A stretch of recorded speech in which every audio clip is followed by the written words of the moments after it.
ETH Podcast, COVID-19.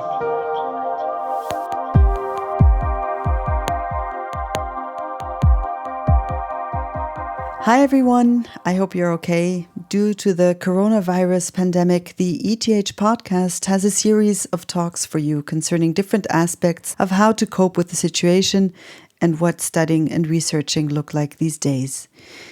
The ETH buildings are closed, everyone is home, work and life take place in the same space all the time, and that's not always easy. There's every kind and all kinds of distractions, and how do we stay focused and efficient studying and researching anyway? I'm talking to an expert today, and she can give you and also me some advice on how working from home works best. All right, so my name is Petra Schmid. I'm assistant professor of organizational behavior here at ETH, and my background is in psychology. Petra and I are talking over our computers like everyone is doing nowadays, and I can see you, Petra, you're not wearing a jogging suit or your pajamas. Is that because we're talking, or would you have dressed up anyhow? I would have dressed up anyhow. It's important to keep some structure, some routines. So I get up at the same time, I get dressed, and I have my work time and also my breaks as usual. So I want to speak about the daily structure later. I first want to ask, what impact does Corona have on your daily work now, like on your research? It impacts my research a lot because typically I run lab experiments. So I invite people in my lab and I record or investigate their behavior. We can't do that at the moment, so we have to run online studies.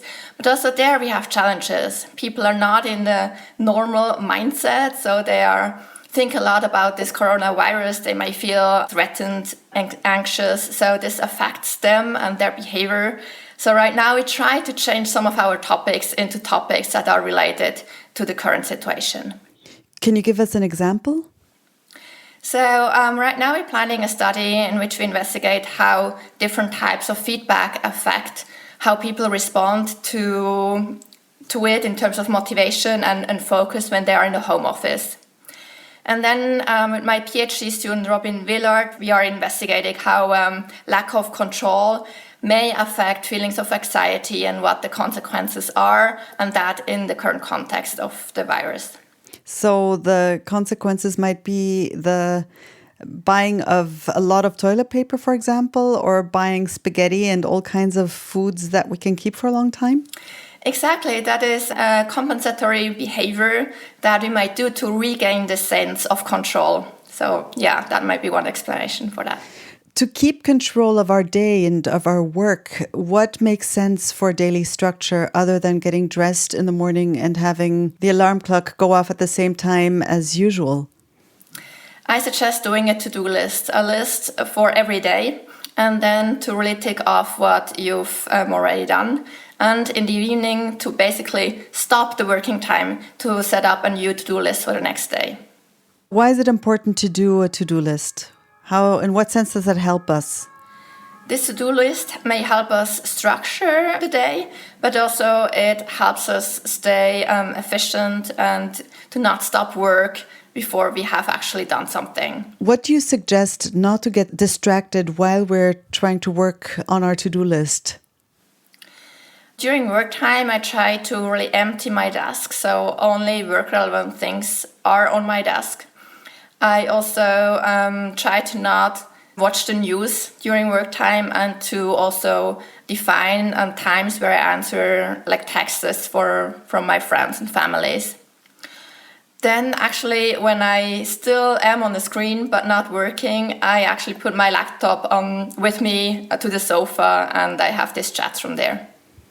So we spoke about the individual situations until now, but many students and also scientists live in shared flats, either because they're living with roommates or with their families or with their partners.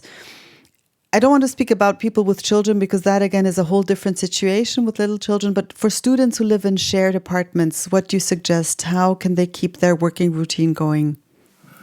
A good communication is needed, so you have to sit together, define work times, and maybe even have some kind of signs that say, now you can really not disturb me. Now it's okay to pass by if you just need someone to talk to.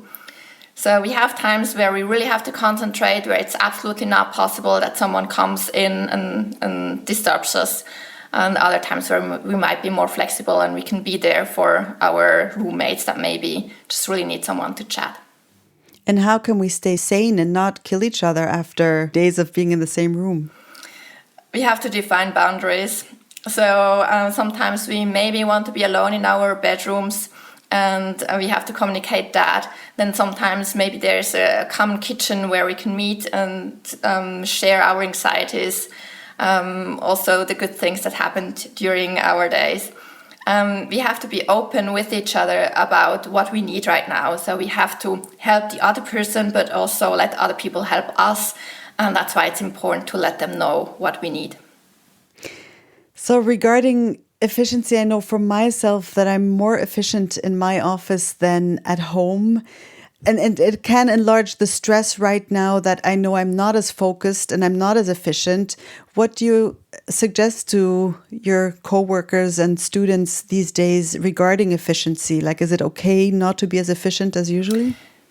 I would say it is okay. Of course, I cannot speak for all of my colleagues, but I think it's important to be self-compassionate. So to have an understanding of our own situation, our anxieties, to try to deal with that and to also accept if you're not as efficient as we usually are.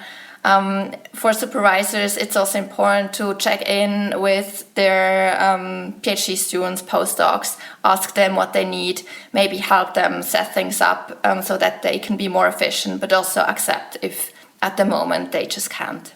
So you, in a way, also feel responsible for the people who work for you. It's not only that each person needs to be in touch to keep their own mind set together, but also we people are responsible for people who might be alone or feel alone, if I understood you correctly.